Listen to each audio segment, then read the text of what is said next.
La carta a los Romanos es una de las epístolas más profundas y teológicas del apóstol Pablo. En ella, el apóstol aborda temas fundamentales de la fe cristiana, como la justificación, la gracia y la vida en el Espíritu.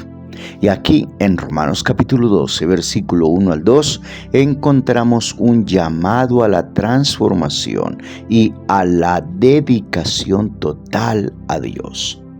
Y este pasaje no solo es un punto culminante de la enseñanza de Pablo, sino que también ofrece una guía práctica para la vida cristiana. Imagina un artista que tiene un lienzo en blanco y cada trazo que hace es una decisión que define la obra final. De la misma manera, nuestras vidas son un lienzo que debemos ofrecer a Dios, permitiendo que Él sea el artista que lo transforme. Y esta carta a los Romanos, amigos, fue escrita por Pablo allí alrededor del año 57 de la era cristiana, desde Corinto, en un contexto donde la iglesia en Roma estaba compuesta por judíos y gentiles. Y Pablo busca unificar a estos grupos y explicar la naturaleza del Evangelio. En los primeros 11 capítulos, Pablo establece la doctrina de la salvación y la gracia. Y en el capítulo 12 comienza a aplicar estas verdades a la vida práctica del creyente. Por eso, al leer Romanos 12, 1 y 2, podemos notar en el versículo 1 que dice: así que, hermanos, os ruego por las misericordias de Dios que presentéis vuestros cuerpos en sacrificio vivo, santo, agradable a Dios, que es vuestro culto racional. Así que, hermanos, dice el apóstol, y Pablo se dirige a los creyentes, enfatizando la relación familiar en Cristo Jesús.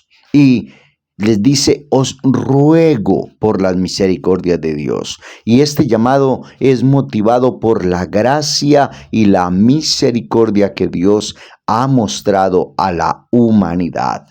Aquí Pablo apela a la respuesta de gratitud hacia nuestro buen Dios.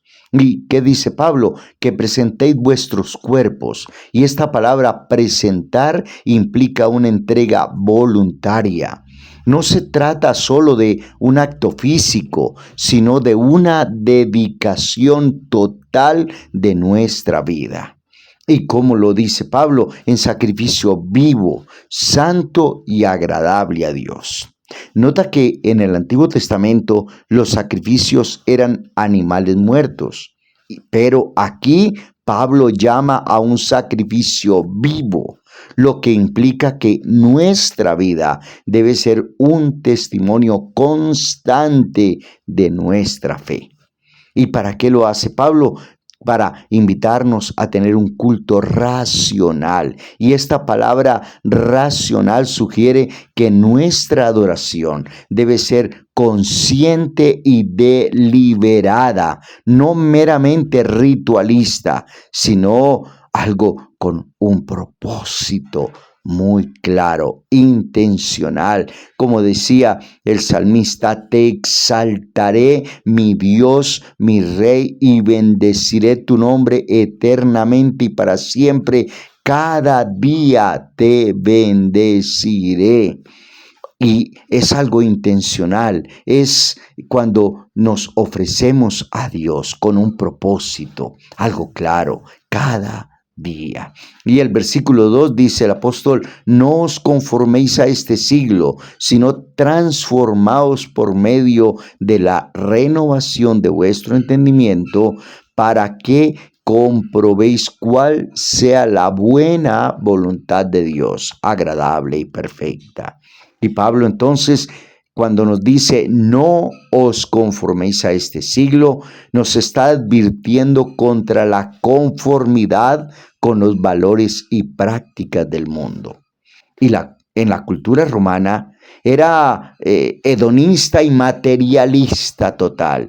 Y esta advertencia es relevante hoy en día, que no adoremos personajes ni tampoco el materialismo, que le demos el primer lugar a Dios. Por eso Pablo dice transformaos, y esta palabra transformar implica un cambio profundo, como la metamorfosis de una oruga en mariposa. Y este cambio es un proceso diario, un proceso continuo, un proceso voluntario de dedicación a Dios cada día. Por eso Pablo dice que sea la renovación de nuestro entendimiento, y esta renovación mental es esencial para la transformación espiritual, lo cual implica un cambio en la forma de pensar.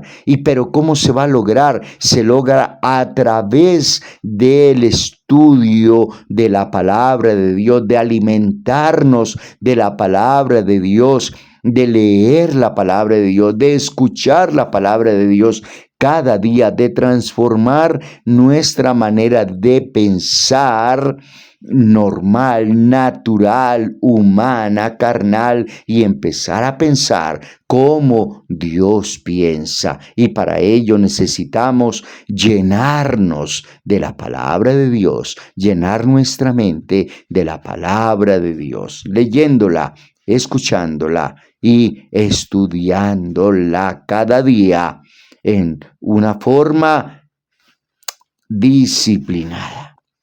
Pero el apóstol también dice, para que comprobéis cuál sea la buena voluntad de Dios, y la transformación de nuestra mente que nos permite discernir lo que es bueno, lo que es agradable y lo que es perfecto ante los ojos de Dios. ¿Por qué? Porque la Biblia, que es la palabra inspirada por Dios, nos permite conocer lo que es bueno, agradable y perfecto, lo que a Dios le agrada. Y por lo tanto, sin argumentos, vamos a obedecer.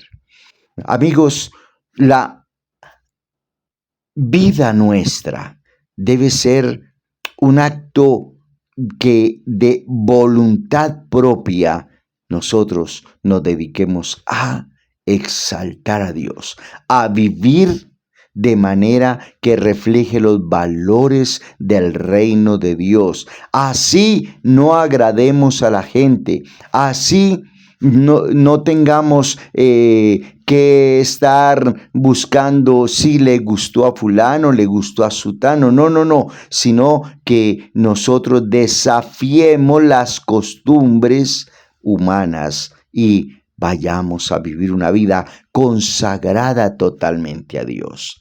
Pero la pregunta es, ¿estamos presentando nuestras vidas como un sacrificio vivo a Dios, agradable a Dios, o estamos buscando agradar a la gente con lo que hacemos? Nota que por eso debemos rendir nuestras vidas, nuestras ambiciones, nuestros deseos y nuestros planes a la voluntad de Dios, dejando de buscar agradar a los demás, de encajar con el mundo, sino que debemos buscar agradar a Dios. Pero, ¿qué influencias estamos permitiendo en nuestras mentes, en nuestras vidas?